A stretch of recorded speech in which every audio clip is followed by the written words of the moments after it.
먼 옛날 제천의 산속 깊은 곳에 신령스러운 존재 마고할미가 살고 있었다고 한다. 마고할미는 자연의 힘을 다스리며 제천 지역 주민들에게 영험한 은총을 내리는 존재로 알려져 있었다. 그녀는 특히 농사를 짓는 이들에게 비나 햇빛을 적절히 내려주어 풍년을 이끌었다고 한다. 제천의 한 작은 마을에는 왕씨라는 성을 가진 농부가 살고 있었다. 그는 자신의 부지런함과 성실함으로 널리 알려져 있었으며 많은 사람들로부터 존경을 받았다. 하지만 어느 해 여름 갑작스럽게 장마가 찾아오면서 그의 논이 물에 잠겨 큰 손해를 보게 되었다. 왕씨는 절망에 빠져 어찌할 바를 몰랐지만 마을 장로에게 도움을 요청하게 된다. 장로는 그에게 산 중턱에 있는 마고할미의 성역을 찾아가 보라고 조언했다. 그곳에서 마고할미에게 기도를 올리고 정성을 다하면 농사에 필요한 은총을 받을 수 있을 것이라고 했다. 왕씨는 서둘러 성역으로 발걸음을 옮겼다. 그의 발길이 닿은 성역에는 수백 년 된 고목들이 지켜보고 있었고 신비로운 분위기가 감도는 작은 연못이 있었다. 그는 연못가에 무릎을 꿇고 간절한 마음으로 기도를 올렸다. 마고할미님, 이 불쌍한 농부를 구해주십시오.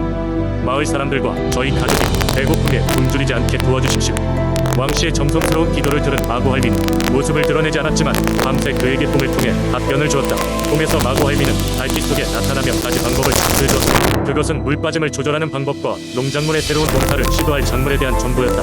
다음날 아침 왕씨는 꿈에서 받은 가르침을 따라 농사법을 바꾸기 시작했다. 마고할미의 가르침대로 새로운 물길을 만들어 물 빠짐을 좋게 하고 야채 농사를 시작했다. 놀랍게도 그의 농작물은 아주 잘 자라나기 시작했고 이듬 해에는 예상치 못한 큰 수확을 얻게 되었다. 농사를 성공적으로 마친 왕씨는 기쁨을 감출 수 없었고 마을 사람들에게도 마고할미 영험함을 전파했다. 사람들은 왕씨의 이야기에 크게 감명받았고 매년 마고할미에게 감사의 마음을 담아 작은 제사를 지내기 시작했다. 이때부터 마고할미는 제천 지역에서도 널리 알려지게 되었고 산신으로서 깊은 신앙의 대상이 되었다. 마고할미의 은총 덕분에 제천의 땅은 언제나 풍요로웠고 사람들은 그녀에게 감사하는 마음으로 자연을 사랑하고 가꾸었다고 전해진다. 두 번째 이야기, 옛날 옛적 영암이라는 작은 마을에는 전해 내려오는 독특한 민속 신앙 활용굿이 있었다. 영암의 남쪽에 위치한 하룡산은 높은 산은 아니었으나 주민들 사이에서는 신성한 장소로 여겨졌다. 이 산에는 오래된 신목인 용수가 자리하고 있었고 마을 사람들은 이 나무에 용의 영혼이 깃들어 있다고 믿었다. 하룡산의 이름 역시 이 용수에서 비롯된 것으로 전해졌다. 용수의 전설에 따르면 이 나무는 1000년 전에 하룡산의 수호신이 하늘에서 용으로 내려와 이 땅에 뿌리 내린 것이라 했다. 그때부터 용의 힘을 받은 하룡산은 마을 번영과 안전을 지켜주는 수호자가 되었다고 한다. 하룡굿은 매년 음력 보름에 거행되었는데 마을 사람들은 이날을 기다리며 마음속으로 하룡의 신령에게 자신의 소원을 빌었다. 굿이 시작되면 무당이 용수를 중심으로 굿을 벌였다. 무당은 갖가지 색의 옷을 입고 몸에 벗겨진 작은 종과 북을 두드리며 신령들과 대화를 시도하였다. 이때 하룡산은 안개로 덮이곤 했는데 사람들은 이것이 용이 무당의 목소리에 응답하며 나타나는 신호로 여겼다. 이러한 전통은 단지 종교적인 행위에 그치지 않고 마을을 하나로 결속시키는 역할을 했다. 하룡굿 동안에는 마을 사람들 모두가 바쁜 일상을 내려놓고 하나의 공동체로서 참여했으며 각자의 고민과 소원을 나누고 공감하는 장이 되었다. 북소리와 종소리가 마을 전체에 울려 퍼지면서 사람들은 용의 힘이 그들 모두에게 전달되고 있다고 믿었다. 어느 해 하룡굿이 열리던 날에 큰 비가 내렸다. 폭풍우가 몰아치면서 마을 사람들은 큰 걱정을 하기 시작했다. 산길이 미끄럽고 위험했기 때문에 많은 사람들이 그 해의 굿을 포기할 수도 있었다. 하지만 용을 믿는 마음이 강했던 주민들은 고난도 곧 지나갈 것이니 용이 우리를 지켜줄 것이다 라고 믿고 굿을 강행하기로 했다. 그날 저녁 하룡산으로 길을 떠난 마을 사람들은 폭우 속에서도 용수에 도착했다. 마을의 원로들은 나무 아래서 기도를 드리고 무당들은 용을 부르며 춤을 추기 시작했다. 그리고 기적처럼 안개가 산을 덮었다. 놀랍게도 비가 그치고 하늘이 맑아졌다. 이 광경을 본 마을 사람들은 용이 자신들에게 나타나 응답한 것이라 생각하며 감격의 눈물을 흘렸다. 그날 이후 하룡굿은 단순한 의식이 아닌 역경을 극복하고 공동체로서 성장하는 데 필요한 중요한 문화로 자리 잡았다.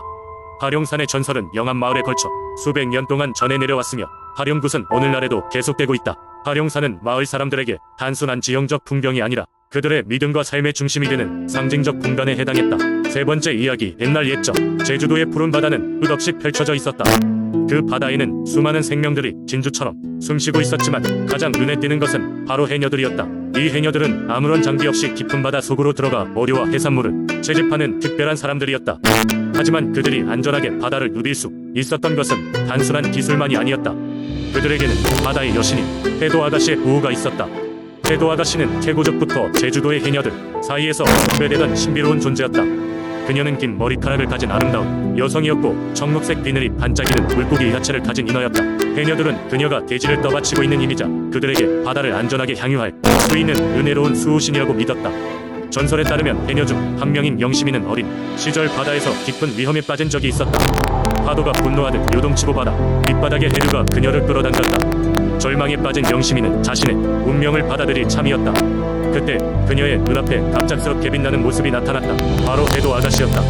그녀는 부드러운 목소리로 말하며 영심이를 위로했고 손을 내밀어 안전한 곳으로 데려다주었다. 영심이는 그날 그녀의 은혜를 잊을 수 없었고 이후로도 바다에서의 모든 위험한 상황에서 해도 아가씨의 존재를 느꼈다는 것이다.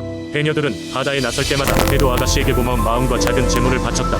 나뭇가지를 모아 만든 작은 배에 말린 해초나 조그만 조개 껍데기를 올려놓고 그것을 바다에 띄우며 그녀에게 감사를 드렸다. 또한 해녀들은 서로의 생일에 맞은 꽃을 엮어 만든 화관을 주고받으며 해도 아가씨 축복을 나누었다. 매년 가을이 오면 해녀들은 마을의 남자들, 아이들과 함께 특별한 축제를 열었다. 이는의 도제라고 불렸습니다. 해녀들은 이 시기에 마음껏 노래하고 춤추며 해도 아가씨를 기리고 그녀의 보호를 기원했다. 축제의 하이라이트는 해도 아가씨의 형상을 만들고 마을 주민들이 함께 힘을 합쳐 해변까지 그 형상을 운반하는 장면이었다. 이 과정에서 해녀들은 물속에서 춤을 추듯 물속에서 움직이면서 바다와 일체가 되는 탁월한 모습을 보여주었다. 이러한 전통은 단순히 즐거움을 주기 위한 것이 아니었으며 해도 아가씨와의 약속된 결속을 재확인하는 소중한 시간이기도 했다. 세월이 흐르면서 제주도에도 많은 변화가 휩쓸고 갔지만 해녀들은 여전히 바다에서 그들의 조상들이 전해준 기술과 신앙을 지켜나가고 있다. 그들은 여전히 해도 아가씨의 모습을 기억하며 바다 속에 들어갈 때면 마음속으로 그녀에게 인사를 건넨다. 이는 단순한 전설을 넘어서 바다와 인간 사이의 오래된 사랑의 이야기로 남아있다. 네 번째 이야기. 옛날 옛적 청주의 작은 마을에는 삼신할머니라는 신비로운 존재가 계셨습니다. 삼신할머니는 이 마을의 생명과 운명을 관장하는 신령으로 알려져 있었죠.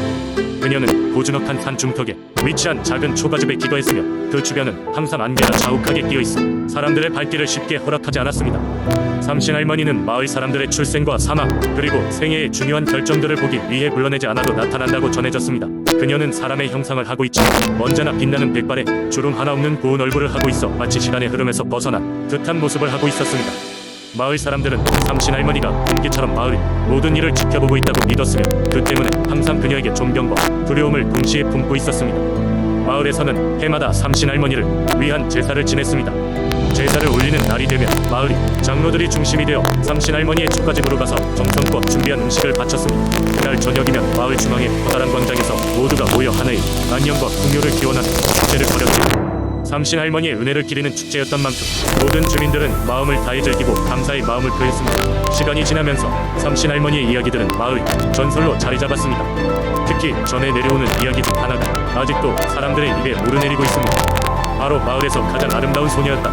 연하와 관련된 이야기입니다. 연하는 그녀의 미모로 유명했으며 마을 사람들 모두 그녀를 아꼈습니다. 그런데 그녀가 17이 되었을 때 갑작스럽게 부모님을 잃고 혼자 남게 되었죠. 연하는 부모가 돌아가신 슬픔에 빠져 방황하던 중 삼신할머니의 전설을 떠올렸습니다.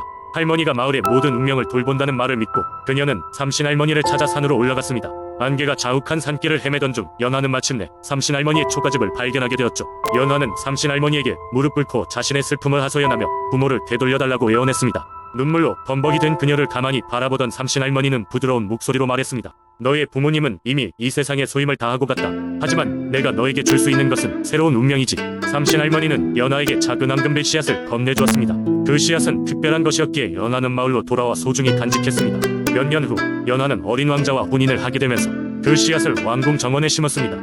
시간이 지나면서 씨앗은 커다란 나무로 자라났고 그 나무는 매년 왕국에 풍성한 열매를 안겨주었답니다. 연하는 나무가 주는 열매를 통해 주민들에게 나누며 어려울 때마다 서로 돕는 마을의 정신을 이어갔습니다. 이런 연하의 이야기는 마을 사람들에게 큰 교훈이 되었습니다. 전설이 전하는 바와 같이 삼신할머니는 비록 직접적으로 누군가의 앞날을 바꾸지는 않지만 새로운 시작을 위한 작은 씨앗을 통해 사람들에게 희망을 주었습니다. 지금도 청주의 밤하늘을 바라보면 삼신할머니가 여전히 마을을 지켜보고 계신다고 믿으며 주민들은 그녀에게 감사를 표하고 있습니다.